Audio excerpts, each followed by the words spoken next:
When the zombie apocalypse happens, I'm pretty much screwed as a capper, but at least I can be a great monkey bomb for my team. Strap me with C4, push me right out the door. Yeah, I'm taking one for the team. What's up, boys and girls? Chuck, AskACapper here, with my final part of the How to Survive the Coming Zombie Apocalypse tip series. This series will see a resurrection in the near future. See what I did there? Resurrection, zombies coming back to life. I like doing this, and I got some more things to share, and these tips are from Max Brooks's books, World War Z and the Zombie Survival Guide. I wanted to play a little clip from his book on what Solanum is, the virus. Here you go. Solanum, the virus. Solanum works by traveling through the bloodstream from the initial point of entry to the brain. Through means not yet fully understood, the virus uses the cells of the frontal lobe for replication, destroying them in the process. During this period, all bodily functions cease. By stopping the heart, the infected subject is rendered dead. The brain, however, remains alive but dormant, while the virus mutates its cells into a completely new organ. The most critical trait of this new organ is its independence from oxygen. By removing the need for this all-important resource, the undead brain can utilize, but is in no way dependent upon, the complex support mechanism of the human body.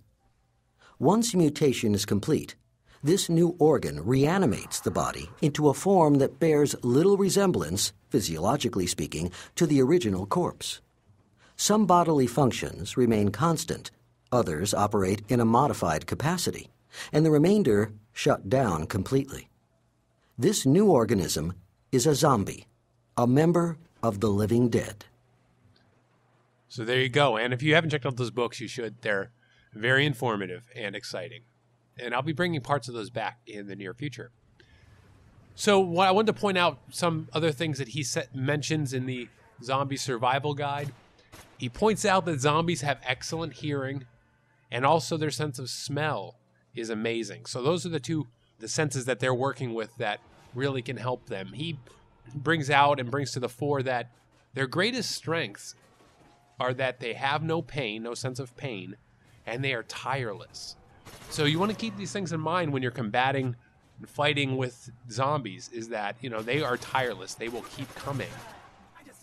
He highlights the point, they have about a 3 to 5 year lifespan before decay, natural decay takes over.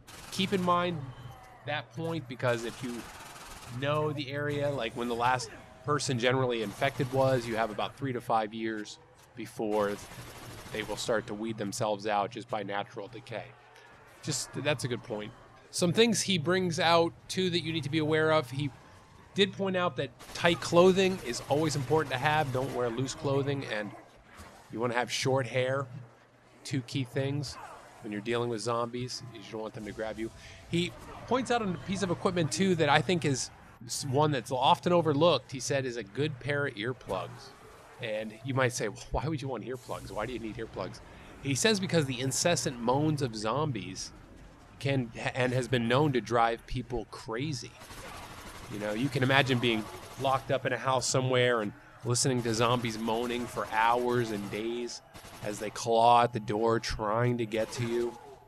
Oh, definitely could drive somebody crazy. So earplugs, keep that on your list of things you want to get. I thought it was interesting, too, that he pointed out that when you're with other people, a good leader will have somebody entertain the group and will organize things like talent shows, especially if you're locked up in a place for a long time and you're sort of trapped. You want to do that, and that's good, and that's why maybe the capper might be a good person to keep alive instead of using me as a monkey bomb, because I can tell jokes and stories. And that's good because that keeps people from, getting annoyed with other people in your group. And it allows people to have fun, and we need that. That's an important aspect of being human. That's what separates us from zombies. So if you're a leader of a group, you're going to want to be thinking about that.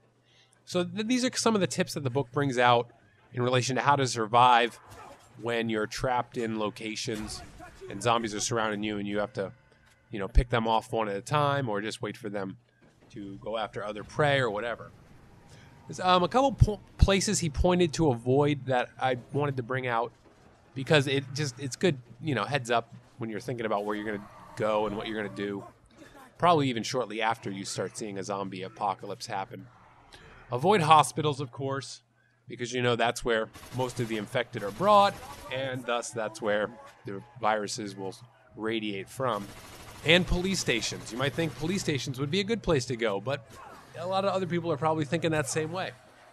And you're going to have to deal with armed people and civilians wanting to find guns and get protection. So, yeah, that might be some place to avoid.